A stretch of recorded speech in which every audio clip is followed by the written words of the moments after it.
नमस्कार, स्वागत है आपका हमारे चैनल जीएस स्टडी 94 में और दोस्तों में। तो दोस्तों आज हम बात करने वाले हैं जनसत्ता के राष्ट्रीय संस्करण का जो मुख्य पृष्ठ होता है, जिसे आप संपादकीय एडिटोरियल के नाम से जानते हैं। और तो चलते हैं हम आगे। और तमाम तरह के लोगों का शुक्रिया, अभिनंदन, जिन लोगों ने प्रतिक्रिया के माध्यम से, कमेंट के माध्यम से हमारे लेख को या हमसे जुड़ी चीज़ों को धन्यवाद किया है, हमारा अप्रिशिएट किया है। मैं आप लोगों के एक एक मैसेज को पढ़ता हूँ, आपको पता भी होगा, सबको मैं लाइक करता हूँ और जहाँ पर उचित होता है जवाब देना, मैं उस चीज़ को जवाब भी देता हूँ। और एक भाई हैं जिन्होंने कहा कि सर मुझे बताएं, तो मैं पहले आपकी बातों को बता दूं कि आपने कहा था कि सर आप बताइए कैसे तैयारी करें यूपीएससी की, ठीक है, कैसे करेंट अफेयर्स से जो रिलेटेड क्वेश्चन है उसको कैसे करें। तो आपको बता दें, ये जो एडिटोरियल होता है वो आपके जो पर्सनालिटी डेवलपमेंट होता है, जो बोलने की क्षमता होता है, जो भाषा शैली होती है, उसके लिए ये बहुत बड़ा योगदान है आपका। ऐसी तमाम तरह की चीज़ें हैं, जैसे क्वेश्चन कर दिया गया कि किस जगह को लेकर अभी रिसेंटली में भारत और चाइना के बीच झड़प हुई थी, ठीक है, तो आप कह सकते हैं पूर्वी लद्दाख के गलवान घाटी में, ठीक है। और उसके बाद जो रक्षा संबंधी जो विषय यहाँ पर डाले गए हैं, किस हथियार में क्या है, कौन सा चिनूक है, मिराज है, तो ऐसे तमाम तरह की चीज़ों को आप अंडरलाइन किया करिए। एक रफ़ और कलम लेकर बैठा करिए, जो आपको लगे कि ये इम्पोर्टेंट है उसे लिख लिया करिए। जैसे हमने बताया कई कम्युनिस्ट का मतलब क्या होता है, क्या विचारधारा है, उसी चीज़ को लिखिए। जब छोटी छोटी चीज़ें जो बेसिक आपकी जब क्लियर होंगी ना, तो आप भी विचार विमर्श करने लगेंगे। पर मैं बता दूं, आपको आश्वासन दे दूं, मैं इसके लिए स्पेशली एक वीडियो बनाऊंगा आपके लिए और तमाम लोगों के लिए कि कैसे चीज़ों को बारीकी से पढ़ें, समझें। मुझे 1-2 दिन का और समय दीजिए, मैं वीडियो बना दूंगा आपके लिए, ठीक है। तो आज हम बात करने वाले हैं दोस्तों सहिष्णुता और जयिष्णुता, इसके बारे में विस्तार से भी देखते हैं, समझते हैं, ठीक है। तो सबसे पहले बता दें, इसे लिखा है राजकुमार भारद्वाज जी ने। अब चलते हैं आगे। चीन इंच इंच भूमि हड़पने की विस्तारवादी सोच के वशीभूत होकर युद्धोन्मत्त हो चला है। जानते हैं चाइना जैसा देश कई पड़ोसी देशों को जिस प्रकार से हथियार या जिस साम्राज्यवाद विस्तारवाद की वो बात करता है, जिसके तहत अपनी सीमा को दूसरे देश की सीमा में घुसा देता है, बाद में उसको हड़प लेता है, ठीक है। चाहे वो ताइवान हो, चाहे मंगोलिया हो, चाहे हांगकांग हो, तमाम तरह के वहाँ पे विरोधी स्वर उठ रहे हैं। वहाँ पे लोग तंत्र की मांग हो रही है, उन्हें स्व सत्ता चाहिए। उनका कहने का मतलब ये है कि हम अपने देश में हमारे ही लोग शासन चलाएं, न कि कोई दूसरा मुल्क चलाए। किसी दूसरे मुल्क का हस्तक्षेप हम बर्दाश्त नहीं करेंगे। वह गलवान घाटी कहीं देखिए जनसत्ता में गलवान लिखा होता है और दैनिक जागरण में जब आप पढ़ेंगे उसमें गलवन लिखा होता है, ठीक है। तो इस पर आप किसी प्रकार का कुछ मत बनाइएगा।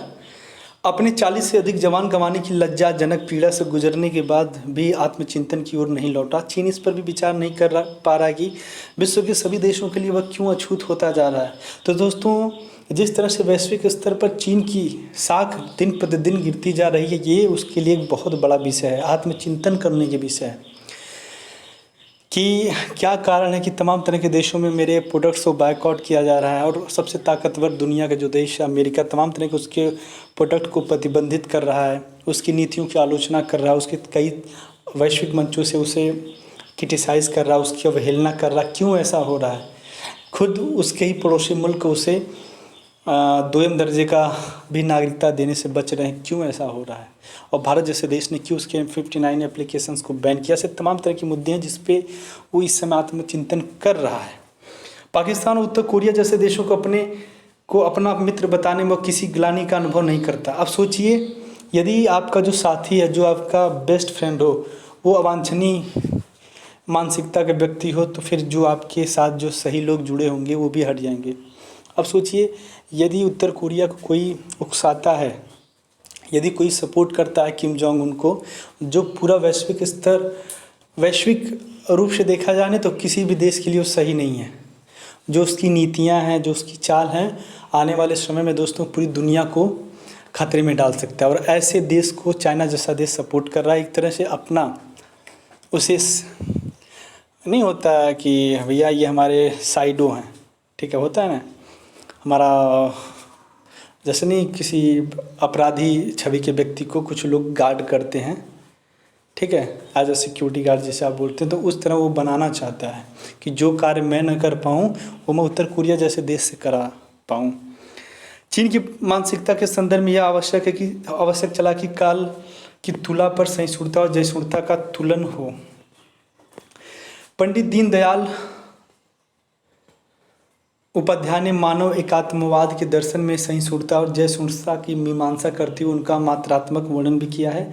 सहिष्णुता के अतिरेक के विषय में कहते हैं सहिष्णुता का अर्थ हो गया। अब देखिए कुछ ऐसे शब्द हैं जहाँ पर आपको बहुत ही आवश्यक है, कलम कापी लेके बैठिए, उसे अंडर नोट करिए। मात्र आप 1 महीने ऐसा करिए, आपके अंदर जो बदलाव होगा, जब आप किसी से बात करेंगे, लोगों के बीच में बैठकर डिबेट करेंगे, तो लोग जो हैं आपको प्राथमिकता देंगे, आपकी बातों को सुनेंगे, क्योंकि आपकी जो भाषा शैली पहले की अपेक्षा बहुत सुधर चुकी है। बेसिक चीज़ों पर आपने बहुत काम किया है। उसके बाद है दोस्तों, सहिष्णुता का अर्थ हो गया महत्वाकांक्षा से। महत्वाकांक्षा का मतलब होता है ना, एक चीज़ से मन न भरना, और करना, और इस तरह का, एक तरह से लोभ कह सकते हैं। महत्वाकांक्षा से हीन दुनिया की हर जाति के सामने झुकते जाना और स्वतंत्र एवं जीवन को बिल्कुल धूल में मिला देना। सहिष्णुता अच्छा सिद्धांत है, इसके ऊपर इतना आग्रह हो गया कि हम कोई भी व्यवहारिक चिंता नहीं कर रहे हैं। इसी तरह जयशुणता को जीवन का आवश्यक अंग मानते हुए कहते हैं कि यदि यह कहा जाए कि जयशुणता अधिक आवश्यक है तो अनुचित नहीं होगा। बिना जयशुणता की भावना से कोई समाज न तो जीवित रह सकता है और न वह अपने जीवन का विकास ही कर सकता है। तो देख सकते हैं ये एक दूसरे के, एक ही सिक्के के दो पहलू हैं। ठीक है, पंडित जी की देशना सुस्पष्ट है। सुस्पष्ट का मतलब क्लियर है। इसे इस तरह समझें कि सहिष्णुता का सरलीकरण सहनशीलता है। जब दोस्तों आप सहिष्णुता को सिंप्लीफाई करेंगे तो उसका मतलब होता है सहनशीलता, जिसे आप इंग्लिश में पेशेंस कहते हैं।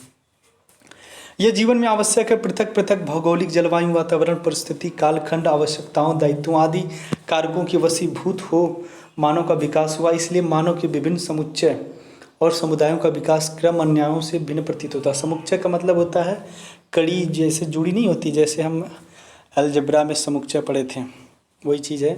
और समुदाय का मतलब होता है व्यापक समाज का समूह। इसी कारण उनके स्वभाव, आचार, विचार, व्यवहार, खान पान, भाषा, वेशभूषा, परंपराएं भिन्न हो सकती हैं। एकाधिकार बार तो यह अल्पकल्पनीय सी लगती है कि किंतु इसके लिए मानव विशेष उत्तरदायी नहीं है, वरन उनमें निहित तो कारक ही मूल हैं। फिर मानव से मानव में एकत्रीकरण, सामंजस्य और तादात्म्य कैसे बैठे हैं। इसके समेकीकरण के लिए जो आवश्यक लसदार कुंदरू और आवश्यक है वह सहिष्णुता है। सहिष्णु से आमंत्रित हो मानव अपने से भिन्न समुदाय के मानव की आगवानी करता है। यह इस उद्घोषणा के साथ कई स्तरों पर भिन्नता के पश्चात भी सभी मानव प्राथमिक रूप से अखंड सत्ता ब्रह्म तत्व की अंश और मनो एवं श्रद्धा की संतानें ही हैं। सहिष्णुता के केंद्र पर आकार भिन्न समुदाय के जनगण, नवतंत्र और बृहद समाज गढ़ते हैं। भारत के श्रुति इतिहास के 15-20 हजार वर्षों के कालखंड में सहिष्णुता के अनुपम उदाहरण मिलते हैं। भारत विश्व की विभिन्न संस्कृतियों के लोगों का अद्भुत संगम है। तब दोस्तों आप वैश्विक स्तर पर कई लोगों से जब जानेंगे या फिर हमारी जो ऐतिहासिक धार्मिक ग्रंथ की जो पुस्तकें जब उनका अध्ययन करेंगे तो आपको लगेगा कि भारत को ऐसे लोग विश्व गुरु नहीं कहते हैं। मैं एक चीज़ आपको विश्वास दिलाऊं, यहाँ के ऐसे ऐसे तांत्रिक होते थे ना जो मरी हुई चीज़ों में जान डाल देते थे। वो जादू नहीं था, एक कला था। ऐसी ऐसी यहाँ पे विद्याएँ थीं, मतलब शब्द वेदी बाण, मतलब ये सारी चीज़ें इतिहास में लिखी हैं, इसे आप गलत नहीं ठहरा सकते हैं। पर कुछ विदेशी आक्रांताओं जिनका उद्देश्य था यहाँ के संसाधनों को बर्बाद करना, यहाँ के ऐतिहासिक धार्मिक ग्रंथों को बर्बाद करना, लोगों को पूरी तरह से दूसरे धर्म में परिवर्तित करना, उन्हीं के कारणों की वजह से आज भारत जैसा देश कुछ लोगों के लिए उपेक्षा का शिकार बना हुआ है और कुछ लोगों के लिए बस लूटने का एक जरिया बना हुआ है। न भूतो न भविष्यति, यहाँ के सुदूर इतिहास में यूनानी, शक, कुषाण, हूण, अरब, मुगल, अंग्रेज और पुर्तगाली हमलवारों के तौर पर आए, कुछ चले गए और कुछ यहीं की संस्कृति में रच बस गए। यह भारत की सहिष्णुता थी। भारत के राजा रजवाड़ों ने आर्यावर्त क्षेत्र से बाहर कभी कदम नहीं रखा। आर्यावर्त है पर इसका शुद्ध आप जो करेंगे आर्यावर्त है, कभी कभार मिस्टेक होता है।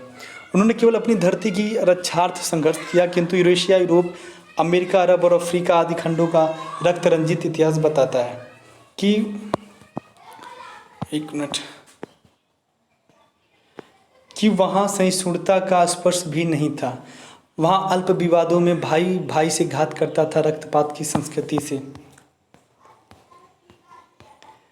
थक कर यूरोप और अमेरिका ने लोकतांत्रिक प्रणाली का चयन किया और उसमें सहिष्णुता को एक स्थान दिया। निश्चय ही अब वे सहिष्णुता के मठाधीश बन बैठे हैं, किंतु भारत की रक्तवाहिकाओं में सहिष्णुता अपने स्वभाव से रचती बसती है। इस सहिष्णुता के कारण भारत ने पूरे विश्व को जहां आकर्षित किया, वहीं उसे भारी क्षति भी उठानी पड़ी। अति रूपेण वैश्यता, जाति गर्वेषण रावण, अति दानाद बलिवर्दो अति सर्वत्र वर्जेत, अर्थात अत्यधिक सुंदरता के कारण सीता हरण हुआ, अत्यंत घमंड के कारण रावण का अंत हुआ, अत्यधिक दान देने के कारण राजा बलि को बंधन में बंधना पड़ा। अतः अति को सर्वत्र त्यागना चाहिए। इस भांति सहिष्णुता की मात्रा अधिक हो जाने के कारण सहिष्णुता का भाव गौण होता चला गया। अब आपको बता दें, अति का मतलब होता है कभी भी अपने जीवन में किसी भी चीज़ की मात्रा को बहुत ज़्यादा मत करिए, नहीं तो उसका नुकसान हमेशा उसका जिससे गलत अर्थ निकलेगा। बहुत ज़्यादा पानी भी नहीं पीना चाहिए, बहुत ज़्यादा खाना भी नहीं खाना चाहिए, मतलब अति मत करिए, ठीक है। तो उसी तरह से इन विषयों को अति कहीं और भी जोड़ सकते हैं। किसी बहुत ज़्यादा भरोसा मत करिए। जो जितना बड़ा भरोसा करता है किसी दूसरे व्यक्ति से, अपने से ज़्यादा दूसरे व्यक्ति के ऊपर जब आप भरोसा करेंगे, जिस दिन आपका भरोसा टूटेगा, और याद रखिएगा 100% एक दिन भरोसा टूटेगा, ठीक है। तो उसके बाद आप वही सोचेंगे वे साला मैं क्या कर दिया। ऐसी तमाम तरह की बातें आपके दिमाग में चलेंगी। इसीलिए सबसे पहले अपने ऊपर भरोसा करो, और भरोसा करना तो अपने माँ बाप के ऊपर करो, अपने ऊपर, और दुनिया में किसी के ऊपर नहीं। जो करना है सब तुम्हें करना है। तुम अच्छा करो या बुरा करो, इसका विश्लेषण तुम्हें खुद को करना है। फिर दुनिया तो खाली ताली बजाने आएगी, या फिर रोने आएगी, या फिर तुम्हारा मजाक उड़ाने आएगी। वो आपके कार्यों के ऊपर निर्भर करता है कि आपने कितना एफर्ट किया है, कितना मेहनत किया है, ठीक है। इसलिए पंडित दीनदयाल की सहिष्णुता को रेखांकित करते हुए अत्यावश्यक बताते हैं। कर्मयोगी प्रभु श्री कृष्ण के इस पद को समझना होगा कि न ही लक्ष्मी कुल क्रम जत्ता, न ही भूषणो उल्लेखी तोपी व खड्गेन आक्रम में भुजींत वीर भोग्या वसुंधरा। अर्थात श्री कृष्ण युद्ध विमुख अर्जुन को समझाते हुए कहते हैं कि न तो लक्ष्मी निश्चित कुल से क्रमानुसार, और न ही आभूषणों पर उसके स्वामी का चित्र अंकित होता है। खड्ग व शक्ति के बल पर पुरुषार्थ करने वाले ही विजयी होकर रत्नों को धारण करने वाली धरती को भोगते हैं। अगर श्री कृष्ण और पंडित दीनदयाल सहिष्णुता का सुर छोड़ते हैं तो इसका अर्थ उकसावा और लड़ाकू होना भी नहीं है। सहिष्णुता क्या और सहिष्णु कौन? मानो यदि सहिष्णु न होता तो राहुल साकेतानंद की वोल्गा से गंगा में उदर पूर्ति के लिए पशुवध न करता। मानो सहिष्णु था इसलिए उसने पाषाणकालीन शस्त्रों का विकास किया, किंतु परमात्मा ने सहिष्णुता मानव में अंतर्निहित कर दी थी। सहिष्णु का मतलब होता है दोस्तों समान भाव रखना लोगों के प्रति, लोगों की भावनाओं की कद्र करना, फिर ठीक है। और सहिष्णुता थोड़ा सा इसका यह है कि अपने बचाव के लिए चीज़ों को अपग्रेड करना, विकसित करना। इसी के प्रति फल स्वरूप सहिष्णु मानव ने विकल्प खोजे। उसने मांस से वनस्पति और खाद्यान्न तक की खोज, परख और उपज की। एक दुष्कर और परिस्थिति की काट के लिए संकल्पबद्ध हो उद्यम करना, और कठिन व विलोम पर विजय के लिए आत्मोत्सर्ग तक करना ही सहिष्णुता है। हम यूं ही जय राम जी की और श्री जनों की जय जयकार नहीं करते हैं। जयकार के गर्भ में सहिष्णुता का दर्शन पलता है। अकारण बलात् और हठ से युद्ध सन्निहत हो तो युद्ध में प्रवृत्त होना ही श्रेष्ठ है। उससे विमुख होने या पलायन करने को सहिष्णुता का आवरण नहीं दिया जा सकता। आज ज़्यादातर जो चीज़ें हैं दोस्तों ने आध्यात्मिक संपादकी से आप कह सकते हैं। इसे बहुत मन से ध्यान से सुनिएगा, समझिएगा।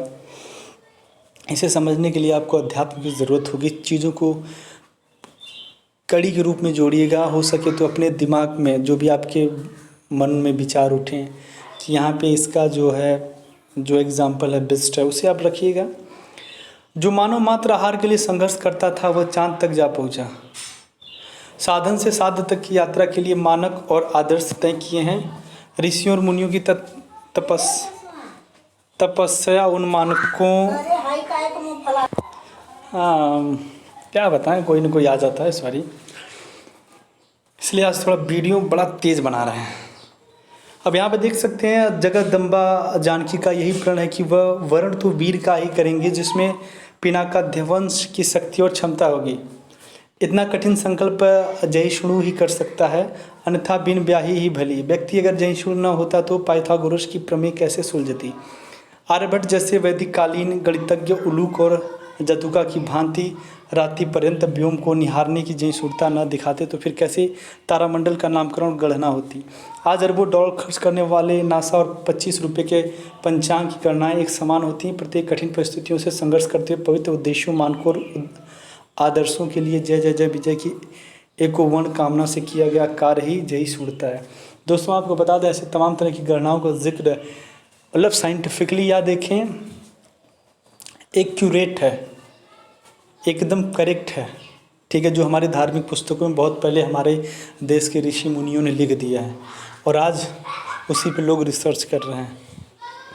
भारतवासी चंगेज़ खां के कत्लेआम को भूले नहीं हैं। रक्तपात के लिए कुख्यात हूण संस्कृति की धरती चीन के लिए सहिष्णुता का मात्रात्मक पात्र अब डोकलाम के बाद गलवान में प्लावित होने लगा। भारत को विदेश नीति, कूटनीति, रणनीति और समर नीति में सहिष्णुता का संधान करना होगा ताकि माँ भारती के मुकुट के किरीट पर कोई वक्र दृष्टि का साहस न कर सके। तो दोस्तों आज के लिए इतना ही। नमस्कार, धन्यवाद, थैंक यू सो मच।